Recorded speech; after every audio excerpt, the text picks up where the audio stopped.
I was waiting for this and boy they did not disappoint.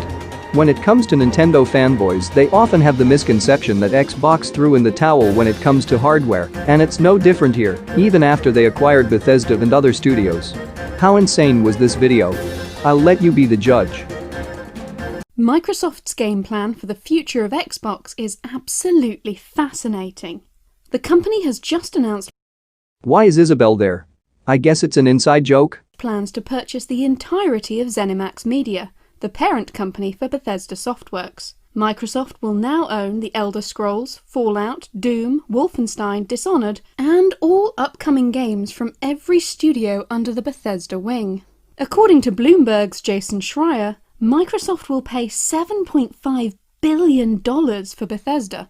To put this into context, Microsoft paid $2 billion for Minecraft's Mojang, and Disney paid $4 billion for Lucasfilm. What makes this even more fascinating is the fact that Microsoft plans to give away all of Bethesda's games for free to Xbox subscribers. The Xbox Games Pass. Yes, the Games Pass. Just like the 3 consoles from generations ago used to be called the Games Boy, the Games Cube, and the Games Gear. Available on both console and PC, will give unrestricted access to the entirety of Bethesda's games catalogue. And they are within their rights to do this. When they paid for Bethesda, they paid for all their IPs and software. This is how Microsoft gets titles on Game Pass in the first place. Microsoft gives the studio a lump sum and use that game for their service in order to make their money back. So why is Microsoft making such a huge purchase and then dumping it all on subscription service? Because Microsoft has lofty ambitions for the Xbox brand. That was a weird question to give an answer to. When Microsoft makes a giant acquisition, the last thing that would come to mind is how this helps their Game Pass service. They're not just buying a games library. That should be super obvious. The company isn't as concerned about winning a console war as they are about becoming the Netflix of gaming. Was that an error? I'm going to just assume the guy didn't know what he was writing here.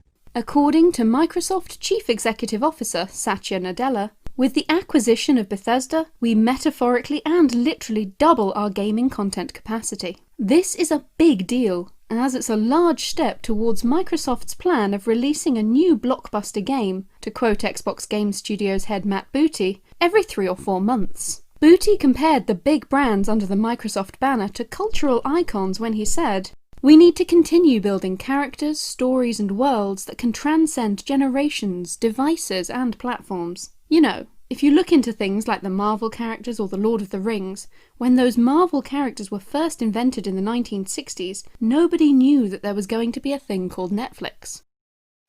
You lost me. Is this about the Games Pass or is it about new games? You keep flip-flopping.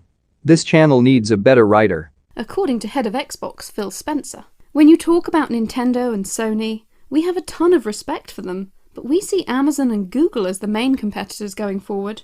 That's not to disrespect Nintendo and Sony, but the traditional gaming companies are somewhat out of position. Indeed, it's easy to see that in buying Bethesda, Microsoft is rectifying one of the major problems with Google's own attempt at a Wait, so there was no reason that you randomly blurted out a quote from Phil Spencer? Gaming subscription service, Stadia. That platform has failed to gain a sizable audience in large part because of the lack of must-play exclusive games.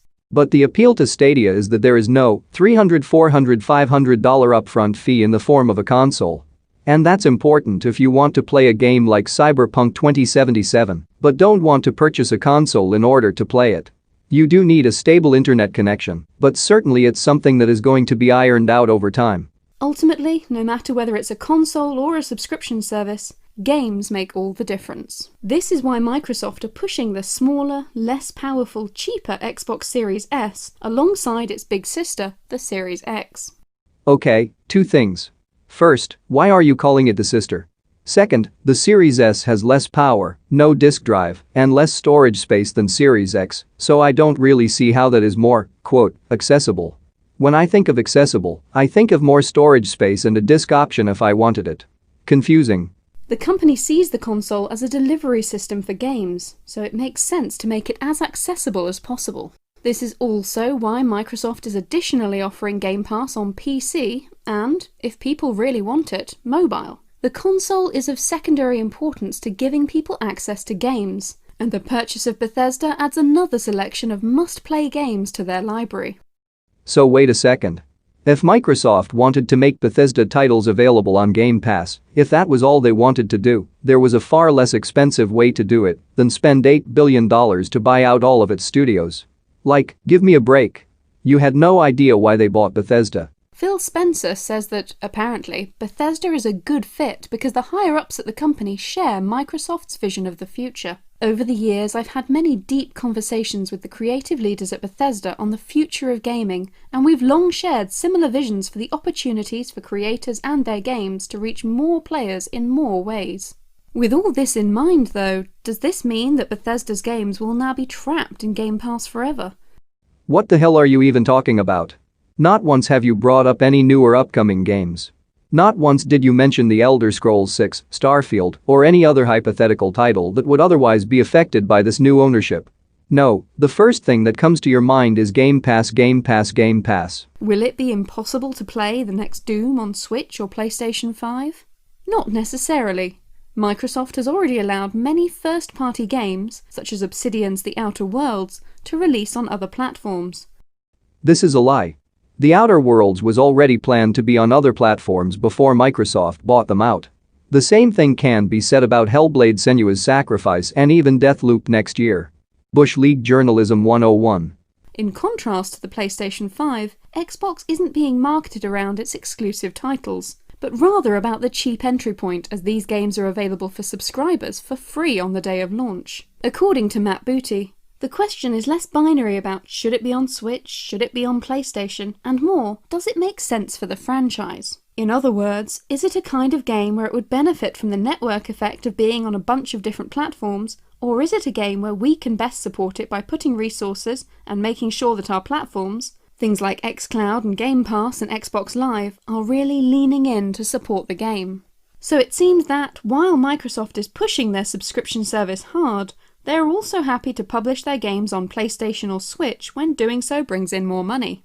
But this is not Cuphead or Ori we are talking about, where the well dries up on those titles after a year and a half. We're talking about a AAA publisher that manages current-gen games. If you think Microsoft is going to consider putting Elder Scrolls 6 on Switch, you are out of your damn minds.